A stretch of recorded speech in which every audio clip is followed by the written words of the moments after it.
What's up, everybody? Thanks as always for supporting the show. It would mean a lot to me if you would take a second to scroll down and hit that subscribe button to the Hoops Tonight YouTube channel, and then follow me on social media on TikTok, Instagram, and Twitter so you guys don't miss any of our content over the course of this season. All right, let's talk some basketball.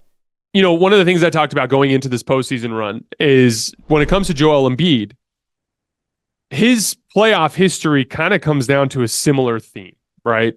He struggles with some of the aggression that the defenses bring to the table, and he'll have bad turnovers, and he'll struggle to kind of bully his way to the basket. And he never really developed that like consistent, like 5 to 7 feet from the basket, like over the top game like Jokic has. And that I think has made his game a little bit more volatile.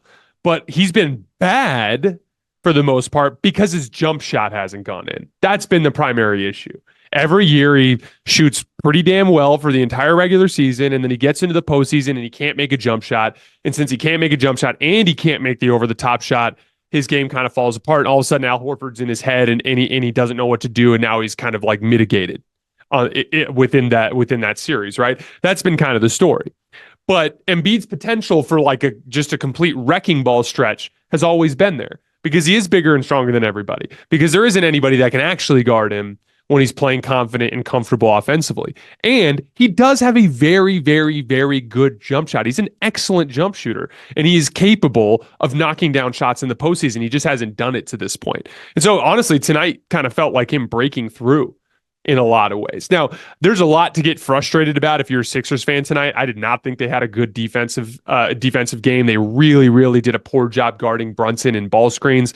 Oubre and Nick Batum were just a little unfocused and getting caught off guard when he was rejecting screens, or when when he would just kind of dribble around at the top of the key and act like he's surveying the floor. He'd kind of hit the Jets quick and beat him off the dribble.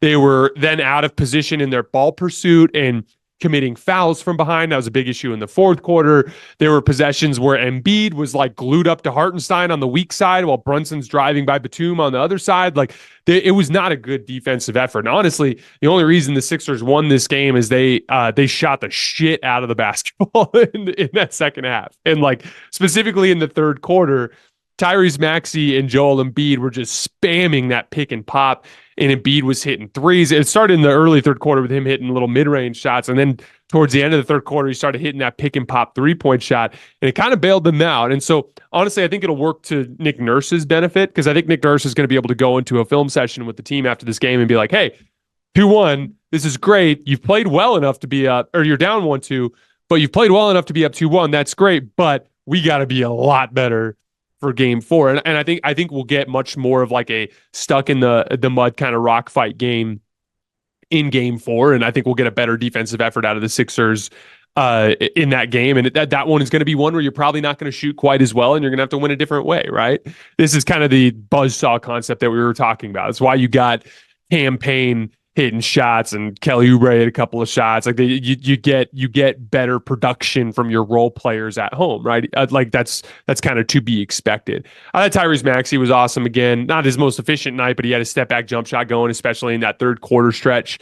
Tyrese Maxey, I think, has been a clear a success story this year, in the sense that when Daryl Morey moved off of James Harden, and especially when he made the move more for draft compensation and one useful role player in Nick Batum, that put a lot of pressure on Tyrese Maxey. Hey, man, you're the number 2. Show us what you got. And I think he's passed that test with flying colors.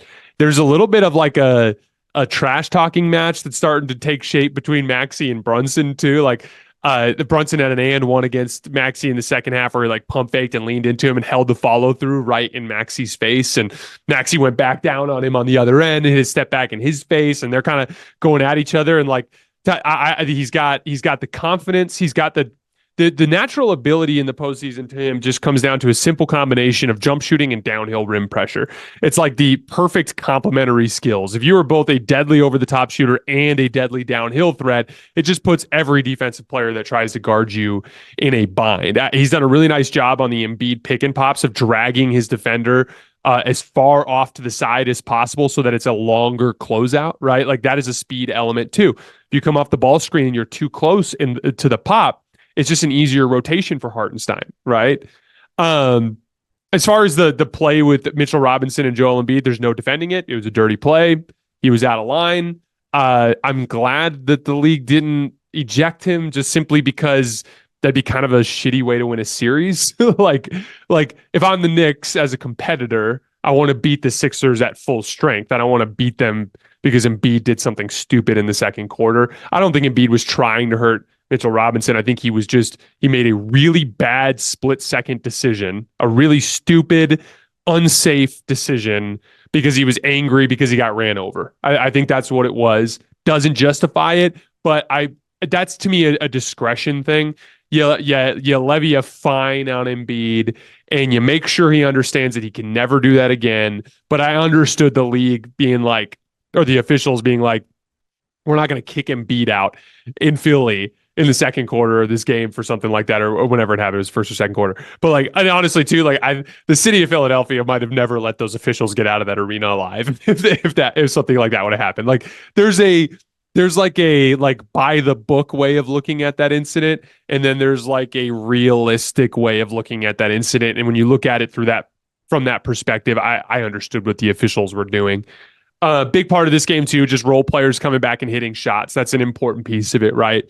The big one for me, though, is the defense on Brunson. And this is something that I think that the Sixers are going to have to adjust in game two. One of the things that I really didn't like in this game is they were doing a little too much defending the action 2-on-2 and staying glued on guys off the ball. And I understand like Josh Hart's been hitting shots, and I understand like there have been guys that have made you pay over the course of the series from time to time. And obviously, like you don't want to just make easy reads available. But one of the things that was working in games 1 and game 2 is they were digging down a lot and making Brunson play in traffic. And he was getting into some precarious positions on the floor where he was surrounded by 3-4 guys and turning the basketball over, taking extremely difficult shots. Your on-ball defenders were doing a better job of pursuit. Tyrese Maxey in particular had much better defensive games in game 1 and 2 than he did in game 3, right? Knicks made some adjustments too. They were running Brunson off more zoom action, like out of the corner where he'd like come off of a pin down into a dribble handoff so that like it's not as obvious as Brunson just dribbling up the floor into a ball screen. But I still think there's a lot of area for improvement there for Philly, and they're going to have a better defensive effort in game 2 if they're going to get this one. I do think, best guess at this point, I think the Sixers will win game 4. But like I came into this series thinking the Sixers were going to win. And the Knicks have shown me that toughness gap is actually even wider than I thought it was. And I'm actually pretty concerned about their ability to win in Madison Square Garden again, especially after what happened in game 2. And so I'm not going to bail on my pick yet, but I will tell you guys I certainly don't feel as confident in it as I did before the series. Not that I felt super confident in the Sixers to begin with, but that is the team that I ended up picking.